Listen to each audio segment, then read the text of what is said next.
Are you ready for how I'm going to actually segue to the topic Yeah, you should segue. of today? Let's Because do it. it's gonna be tough to segue, but I'm going to do it. Are you ready for Yeah, this? tough times. We're a week away, and then we'll start getting more So focused. here's how we're going to segue. Yeah. Regardless of who wins, and regardless of how long it takes to get somebody sworn in, even worst case scenario, Yep. 2025 is right around the corner. 2025 is around the corner. That's true. And regardless of who wins, there will be a lowering of the volume. There will be a renewed sense of optimism for a lot of people. And for a lot of people who will be unhappy about whoever won, they will say, well, I'm dealing with what I'm dealing with. It's time to get back to work. Right on. We got 4 more years. Yep. So if you're like me, and that's where your head is focused right now, we got to get a jump on 2025. Agreed. And the purpose of this episode today was to educate you, enlighten you on some tools that could give you a severely unfair advantage against your competitors going into 2025 so that you can ensure the highest level of competitiveness and profitability. How'd you like that segue? I love it. Let's do it. Take it away. I know these spy tools that you're going to share are in your wheelhouse. Yeah. And I'm anxious to probably learn about a couple of them, and then I'll press you on a few of them. So today we're going to talk about 4 different tools we're using consistently inside of our agency right now. And for those who don't know, I own a digital marketing agency, and our goal, there's 2 types of agencies in the world. There's branding agencies and there's direct response agencies. Branding agencies are who like the Coca-Cola's hire, right? We want you to do a big commercial. It needs to be emotion. It needs to get people talking about it. You know, they're so big at this point, they don't do direct response. They do big brand campaigns. They just keep you front of mind.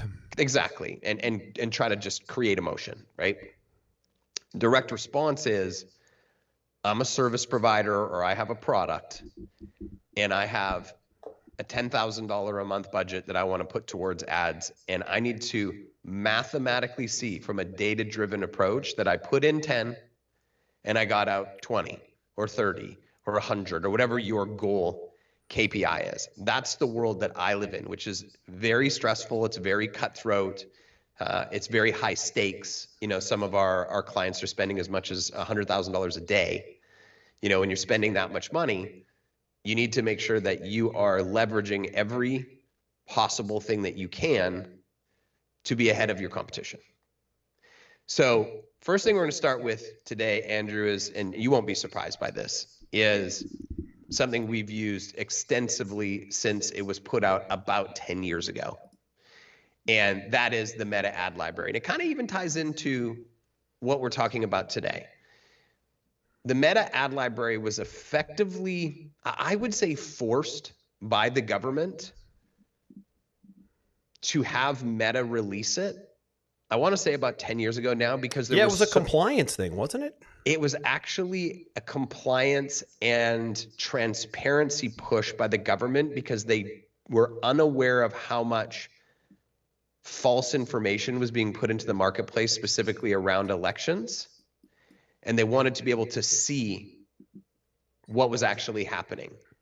So when Meta rolled it out, they said, hey, this is a great tool for all of our advertisers. You know, we want to be transparent with what's on our platform. But I don't know the exact details. I'm pretty sure it was a conversation forced by the government on Meta. We want to see complete transparency into all the ads that are being run.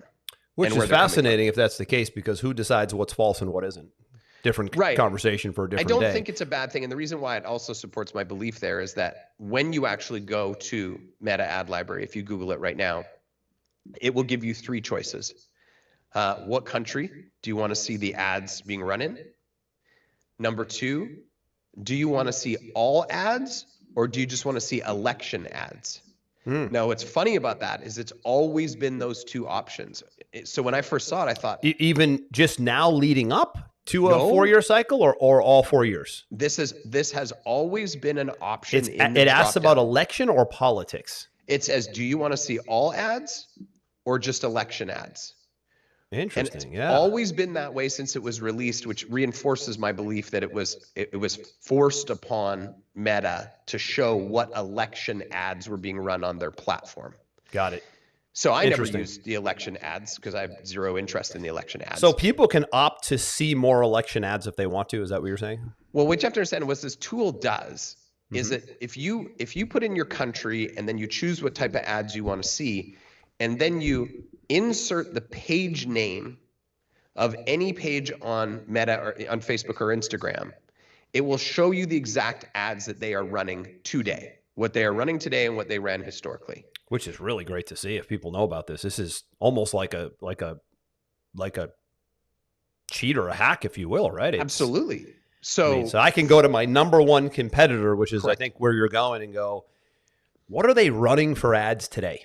What are they running for ads today? And because of the Facebook ads platform, like terms and conditions says, if you're going to run an ad, we're able to put it in the library for anybody to see it.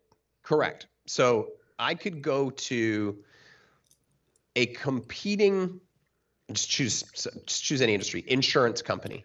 Yeah, let's say it's restaurant advertising even, right? Sure. So you're two Italian restaurants in town, and one of them Mhm. is getting more people and they're big advertisers, and you're like, well, what are they doing? What are they saying? What kind of ads are they running? You could see their Right. whole Facebook ads library, right? Absolutely. And you can see all of their videos, you can see all of their images, you can see all of their copy, Yep. and you can actually click through to wherever they are sending people to from the ad, which is another huge benefit because you can see, are they sending them to a page with a coupon? Are they sending them directly to their main website? Are they sending them directly to a booking page?